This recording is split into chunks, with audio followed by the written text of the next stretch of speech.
ಏನಾಗ್ತಾ ಇದೆ ಈ ಕರಡ ಏನು ತೊಂದರೆ ಇರುತ್ತೆ ಮಡ್ಚಿ ಕರಡು ಮಡ್ಚಿ ಮಾಡಿ ಚೆನ್ನಾಗಿ ಮಡ್ಚಿ ಬಾ ಈಗ ಹತ್ರ ಬಂದು ನೋಡು. ಸೊ ಇದು ಬರ್ತಾ ಇಲ್ಲಲ್ಲ, ಮಾಡಿ ಸ್ಟ್ರೈಟ್ ಮಾಡಿ. ಬರ್ತಾ ಇಲ್ವಾ?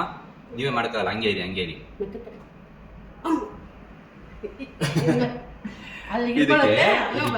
ಇದಕ್ಕೆ ಫಿಂಗರ್ ಅಂತ ಹೇಳ್ತೀವಿ, ಆಯ್ತಾ? ಎಲ್ಲಿ ಪ್ರಾಬ್ಲಮ್ ಇರುತ್ತೆ ಗೊತ್ತಾ ಇದಕ್ಕೆ? ಇಲ್ಲಿ ನೋಡಿ, ಇಲ್ಲಿ ಮುಟ್ಟು ನೋಡಿ, ಕೈ ತನ್ನಿ ಇಲ್ಲಿ చూడండి ఎట్లుంది ఎమక్ బయటకు వచ్చింది. ఎమక్ కాదు, అది గట్టిగా ఉంది కదా. ಅದು ಗಟ್ಟಿ ಇದೆಯಲ್ಲ, ಅದು A1 ಪುಲ್ಲಿ ಅಂತ ಹೇಳ್ತೀವಿ. ಈ ನರ ಅದ್ರ ಕೆಳಗಡೆ ಸಿಕ್ಕಾಕೊಂಡ್ಬಿಟ್ಟಿದೆ.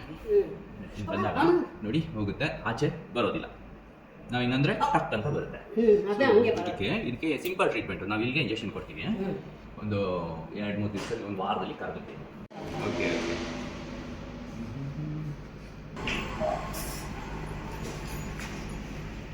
ನೋವಿದೆಯಾ? ಇವಾಗಿಲ್ಲ. ನೋವು ಕಡಿಮೆ ಆಯ್ತಾ?